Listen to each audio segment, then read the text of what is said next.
Exam sociology ಇತ್ತು ಆರ್ಟ್ಸ್ದವ್ರದ್ದು. ಆದರೆ ಇವತ್ತು ಈ ವಿಡಿಯೋದಲ್ಲಿ ಕೀ ಆನ್ಸರನ್ನು ನೋಡೋದಕ್ಕಿಂತ ಮುಂಚೆ ನಾನು ಯಾವ ಕ್ವಶನ್ ಕೊಟ್ಟಿದ್ದೆ ಲಿಟ್ರಲಿ ಅವೆಲ್ಲ ಕ್ವಶನ್ ಬಂದಿದೆ. ನೀವೆಲ್ಲಕ್ಕೆಲ್ಲ ಚೆನ್ನಾಗಿ ಎಕ್ಸಾಮ್ ಬರೆದಿರ್ತಾರೆ. ಐ ಹೋಪ್ ನನಗೆ ಗೊತ್ತಿದೆ. ಈಗ ಕೀ ಆನ್ಸರನ್ನು ನೋಡ್ತಾ ಹೋಗೋಣ. ವೀಡಿಯೋನ ಕೊನೆತನಕ ನೋಡಿ, ವಿಡಿಯೋಗೊಂದು ಲೈಕ್ ಮಾಡ್ಕೊಳ್ಳಿ. ಅದೇ ರೀತಿ ಒಂದನೇ ಆನ್ಸರ್ 940, ಎರಡನೇದು ಬಿ, ಲಿಜ್ಜತ್ನ ಕಚೇರಿಗೆ ಎಲ್ಲ ಕ್ವಶನ್ ಕೊಟ್ಟುಬಿಟ್ಟಿದೆ. ಇದನ್ನು ಕೊಟ್ಟಿದ್ದೆ. ವೆಲ್ತ್ ಆಫ್ ನೇಷನ್ ಇಲ್ಲಿದೆ ನೋಡಿ, ಆಡಮ್ ಸ್ಮಿತ್ ಕೊಟ್ಟಿದ್ದೆ. ಉಳುವವನಿಗೆ ಭೂಮಿ ಒಡೆ ಕೊಟ್ಟಿದ್ದೆ ಇಲ್ಲಿ ನೋಡಿ, ಕಾಗೋಡು ಸತ್ಯಾಗ್ರಹದ್ದು. ಅದೇ ರೀತಿ ಪ್ರಾಚೀನ ಭಾರತದ ಒಂದು ಹೆಸರು, ಭಾರತ ವರ್ಷ, ಪ್ರಬಲ ಜಾತಿ ಪರಿಕಲ್ಪನೆ, MN ಶ್ರೀನಿವಾಸ್. ಮಹಿಳಾ ಸಬಲೀಕರಣದ ವರ್ಷ 2001. ಅಗೋಚರ ಮಾರುಕಟ್ಟೆಗೆ ಇತರೆ ಇರುವ ಹೆಸರು ಈ ಶಾಪ್.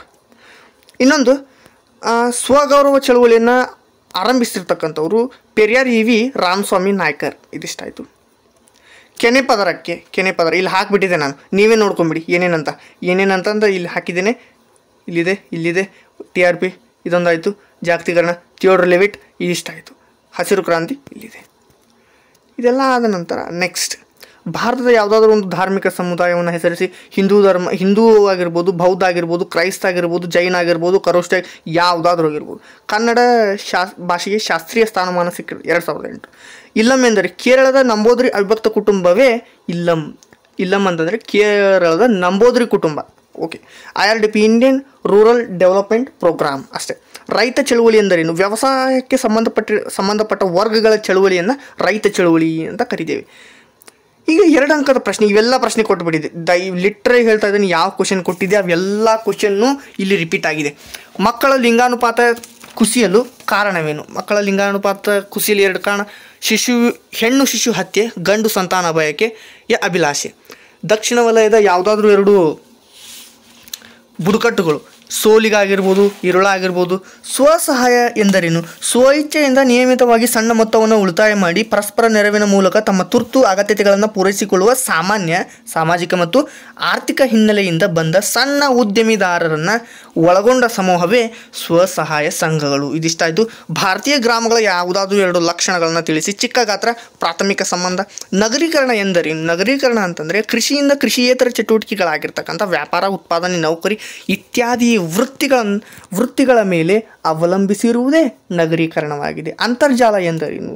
ಗಣಕಯಂತ್ರದ ಮೂಲಕ ಲಕ್ಷಾಂತರ ಖಾಸಗಿ, ಸಾರ್ವಜನಿಕ, ಶೈಕ್ಷಣಿಕ, ವ್ಯಾವಹಾರಿಕ ಮುಂತಾದ ಸಂಗತಿಗಳ ಮಾಹಿತಿಯನ್ನು ತಂತ್ರಜ್ಞಾನದ ಮೂಲಕ ಜಾಗತಿಕ ಮಟ್ಟದಲ್ಲಿ ಸಂಪರ್ಕ ಬೆಳೆಸುವ ವ್ಯವಸ್ಥೆಗೆ ಅಂತರ್ಜಾಲ ಎಂದು ಕರೆಯುತ್ತೇವೆ. ಭಾರತದ ಯಾವುದಾದ್ರೂ 2 ಮಹಿಳಾ ಸಂಘಟನೆಗಳಂತ ನೋಡೋದಾದರೆ ವಿಮೋಚನ, ಸ್ತ್ರೀ ಶಕ್ತಿ ಸಂಘಟನೆ. ಆಧುನೀಕರಣ ಎಂದರೇನು? ಕಡಿಮೆ ಅಭಿವೃದ್ಧಿ ಹೊಂದಿರತಕ್ಕಂಥ ದೇಶಗಳು ಹೆಚ್ಚು ಅಭಿವೃದ್ಧಿ ಹೊಂದಿದ ದೇಶಗಳ ಸಾಮಾನ್ಯ ಗುಣಲಕ್ಷಣಗಳನ್ನು ಸ್ವೀಕರಿಸಿಕೊಳ್ಳುವ ಪ್ರಕ್ರಿಯೆಗೆ ಆಧುನೀಕರಣ ಅಂತ ಕರಿತೇವೆ. ಅದೇ ರೀತಿ ಯಾವುದಾದ್ರೂ 2 ಬಹುರಾಷ್ಟ್ರೀಯ ಕಂಪನಿಗಳನ್ನು ಹೆಸರಿಸಿ. Hindustan Unilever, proctor and gamble, Microsoft, Coca-Cola, Pepsi, Amazon, ಎಷ್ಟಾದರೂ ಬರಿಬೋದು. ಯಾವುದಾದ್ರೂ ಇಲ್ಲಿಷ್ಟು. ಇದು ಕೊಟ್ಟಿದ್ದೆ. ರಾಷ್ಟ್ರೀಯ ಭಾವೈಕ್ಯತೆಯನ್ನು ಬಲಪಡಿಸಲು ಸಂಪೂರ್ಣಾನಂದರ ಸಮಿತಿ ಸಲಹೆ. ಇದನ್ನು ಕೊಟ್ಟಿದ್ದೆ. ನರ್ಸಿಂಗ್ನವರ ಪಿತೃಪ್ರಧಾನ ಕೊಟ್ಟಿದ್ದೆ. ಗ್ರಾಮಾಧ್ಯಯನದ ಮಹತ್ವ 5 ಅಂಕಕ್ಕಾದರೂ ಕೊಟ್ಟಿದ್ದೆ, 10 ಅಂಕಕ್ಕಾದರೂ ಬರುತ್ತೆ ಅಂತ ಹೇಳಿ ಕೊಟ್ಟಿದ್ದೆ. ಈ ಕ್ವಶನ್ ಕೊಟ್ಟಿದ್ದೆ. ಅದೇ ರೀತಿ ಮಲಪ್ರಭಾ ಹೋರಾಟಕ್ಕೆ ಸಹಾಯಕವಾಗಿರ್ತಕ್ಕಂಥ ಅಂಶಗಳು ಕೊಟ್ಟಿದ್ದೆ. ದಲಿತ ಟಿಪ್ಪಣಿ ಬರೆಯಲು ಕೊಟ್ಟಿದ್ದೆ. ಮಾರುಕಟ್ಟೆಯ ಲಕ್ಷಣ, ಸಮೂಹ ಮಾಧ್ಯಮದ ಕಾರ್ಯ ಕೊಟ್ಟಿದ್ದೆ.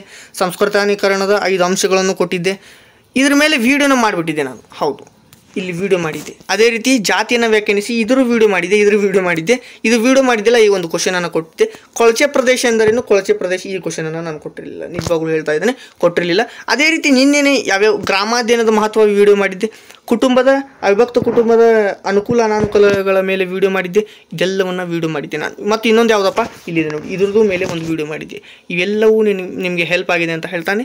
ಅದೇ ರೀತಿ ಈ ಕ್ವಶನು ಬಂದಿತ್ತು, ಇದು ಕ್ವಶನ್ ನಾನು ಕೊಟ್ಟಿದ್ದೆ. ಇವೆಲ್ಲ ಕ್ವಶನನ್ನು ಕೊಟ್ಟಿದ್ದೆ. ಓಕೆ, ಇದಿಷ್ಟು ಈ ಒಂದು ವಿಡಿಯೋದಲ್ಲಿ. ಮತ್ತೆ ಮುಂದಿನ ಒಂದು ವಿಡಿಯೋದಲ್ಲಿ ಸಿಗ್ತಾ ಇದೆ. ಧನ್ಯವಾದ ಸ್ನೇಹಿತರೆ.